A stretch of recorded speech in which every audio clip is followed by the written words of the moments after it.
Hello, everybody, and welcome to Drop and Give Me 20 with Phil Rizdon. I am Phil Rizdon, and just so you know, I had to do 3 takes of this video because I forgot the name of my own podcast. Jesus Christ.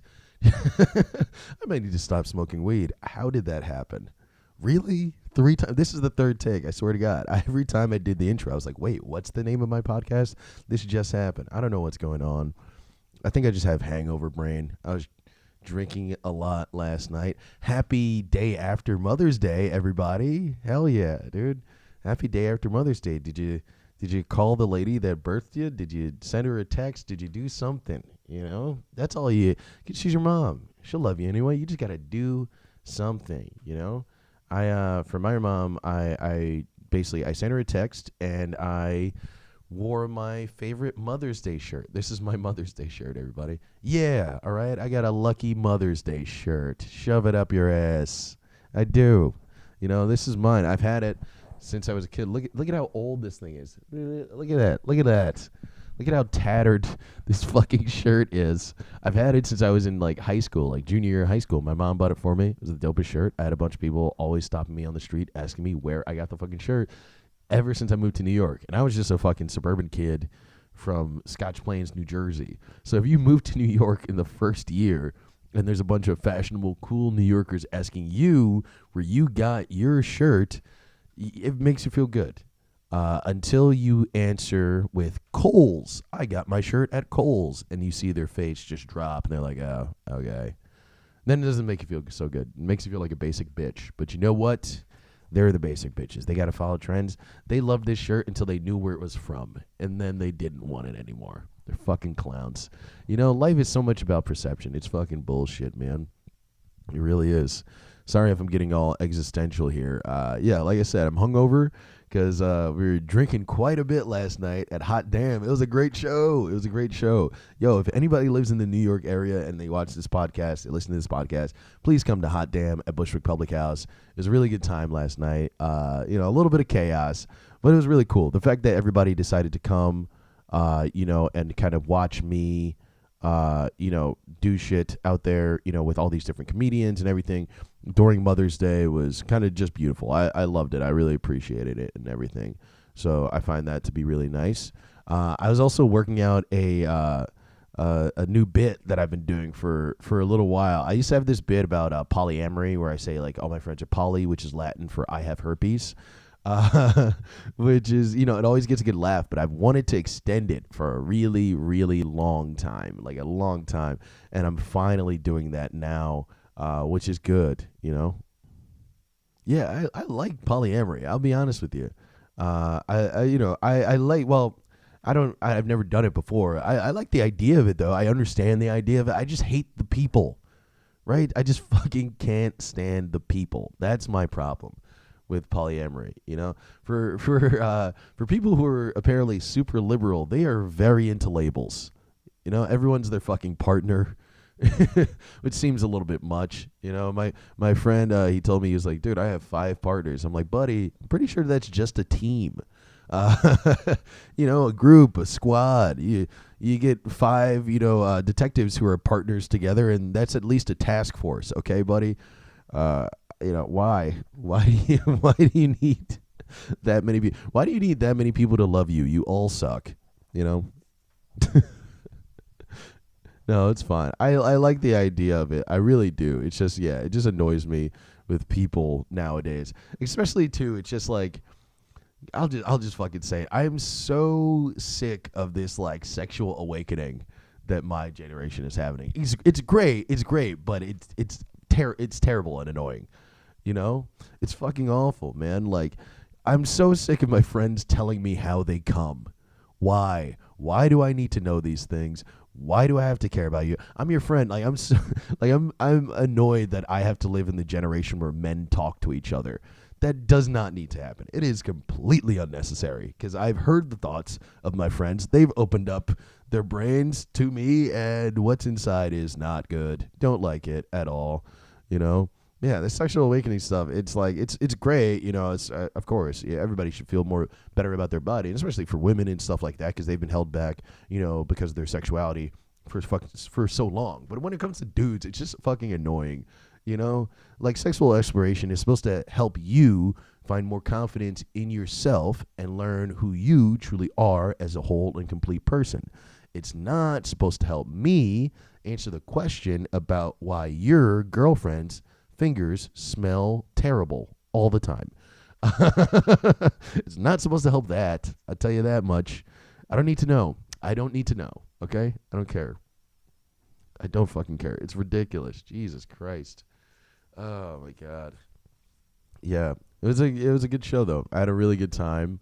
We decided to just get hammered. It was a rainy day. It was it's one of those where it's just like, you ever see that where it's just like rainy and you're just like, I'm getting fucked up today. This is no way I'm not going to. I'm getting fucked up today. That's basically what was happening, life's been pretty solid. Life's been pretty good. I was just watching that show on Netflix yesterday, Jupiter's Legacy. Has anybody seen this show yet? It's brand new on Netflix. It just came out like 2 or 3 days ago. It's a cool show. I'm not gonna lie. Like, it's something that I was watching. It's if you don't know anything about it, it's another one of those like kind of like comic book TV shows that are coming out right now. Image Comics, which is kind of like an indie comic book company. They created this thing called Jupiter's Legacy. It's a whole other universe. Basically, like, there's superheroes and all that shit in this world, and it's basically about a family that were like the first family of superheroes, essentially, kind of. You know what I mean? Which is cool. It's like it's good. It's a good show. It definitely draws you in, because I'm not gonna lie, I started watching it just being like, I'll give it an hour, and next thing I know, I'm at episode 7, and not just because Netflix keeps going. Like it really was like intriguing. It's a fun story. I will say I feel like the production value needs to get a little bit better. I don't know if it's like maybe it's because of the COVID shit. Like they just were going real low budget at a time, or I don't know what it was, but it's just like something about it, like a little bit of the costume design and shit. I'm like, that's the thing is like, once Marvel made all those movies and shit, like it was cool. But like now that it's become so popular, every network, every fucking studio is doing their own version of these things. And, they're spreading, I feel like they're spreading their money a little thin. It's like people love comic book movies, people love comic book shows and all that shit. But if you're going to do it, the budget kind of has to be high. It really has to be fucking high, like at the end of the day. Because I was watching that show and I felt like I was watching adult Power Rangers. Just like the suits they have. I'm like, is this guy wearing a fucking like football gear, on top of a leotard? What is this? Like, what is going on? They always just look weird and kind of clunky. Like Marvel hasn't really had too much of problems with that, but they're also doing, the highest grossing movies in America when they come out and all that shit. It's different than doing like a Netflix show. But fuck you, like, God damn it. It just made me feel, it was a good story, but it made me feel a bit like a child. Like I was like, oh, Jesus Christ. Where is my life gone? Shouldn't I be watching the news? Shouldn't I be listening to, jazz or something at this age?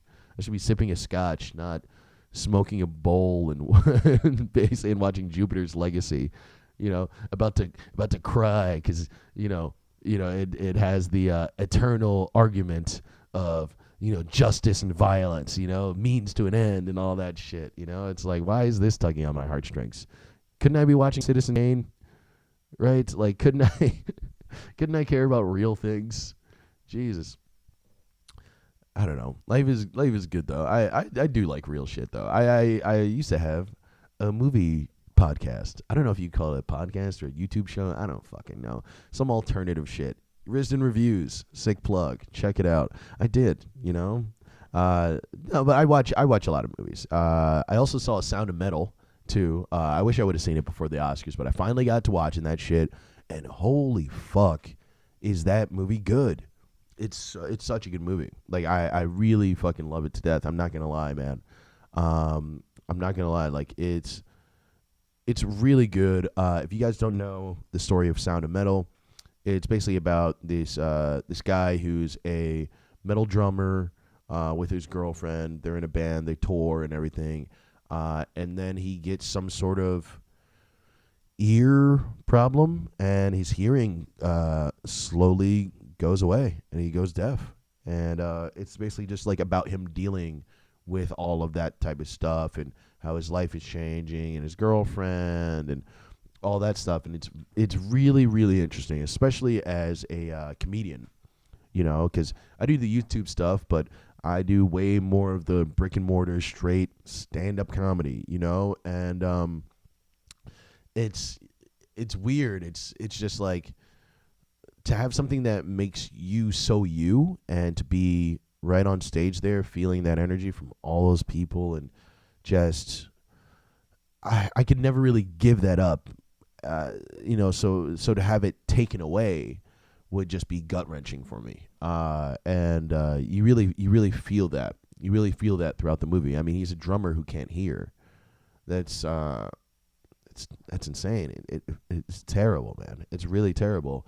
And it's really tough. I mean, it's almost like Patrice O'Neal. If anybody's a fan of the late great comedian Patrice O'Neal, he had a stroke, and the reason they kind of pulled him off of life support was because the doctor said that he had a stroke and he probably wouldn't be able to speak anymore. And Patrice O'Neal is fucking Patrice O'Neal. Like, even when he's not on stage, he says whatever the fuck he wants and he does whatever the fuck he wants.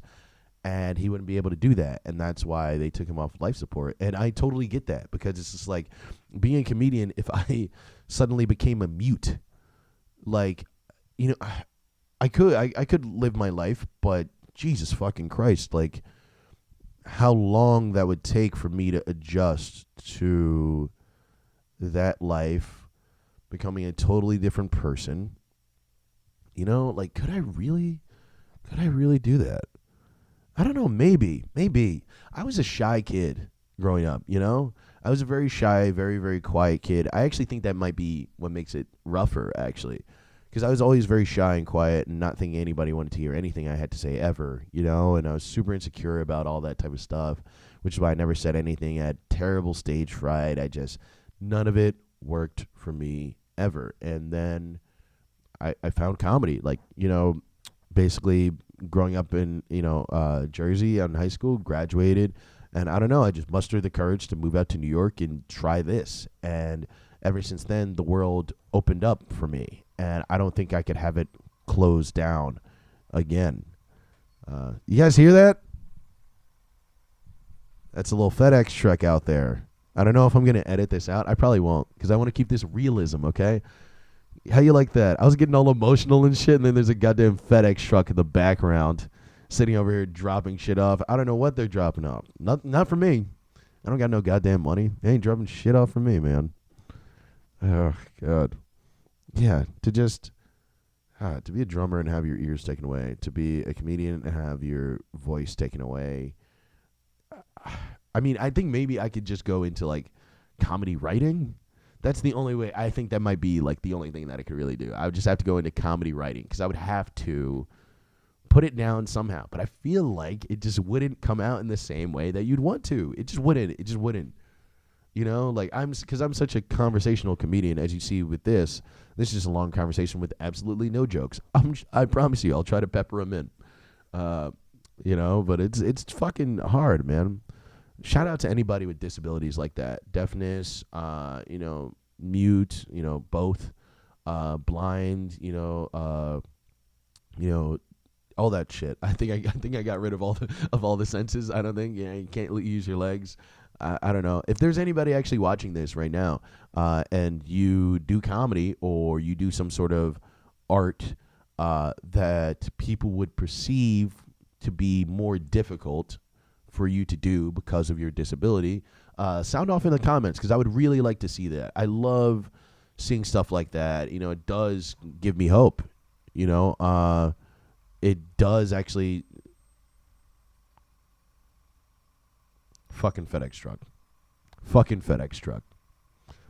I'm trying to be a good boy. I'm trying to stay on task. I'm trying to give you guys good things. Goddamn FedEx truck being a fucking asshole. Get out of here. Get out of here, you piece of shit.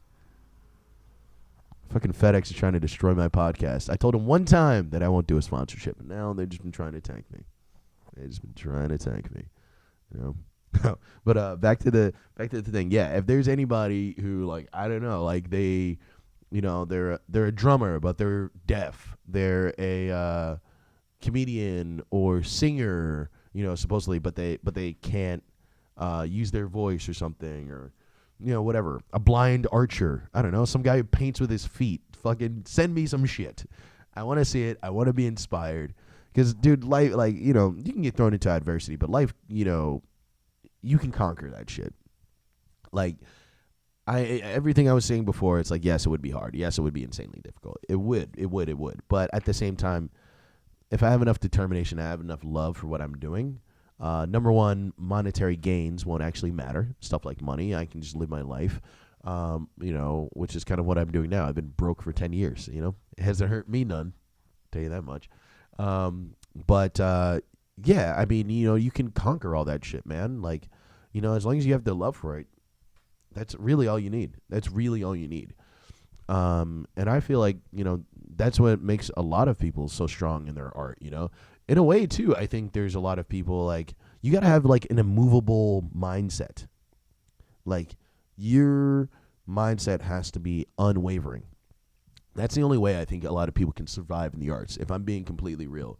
You just got to know who you are and what you're willing to do and pretty much be unshakable about it.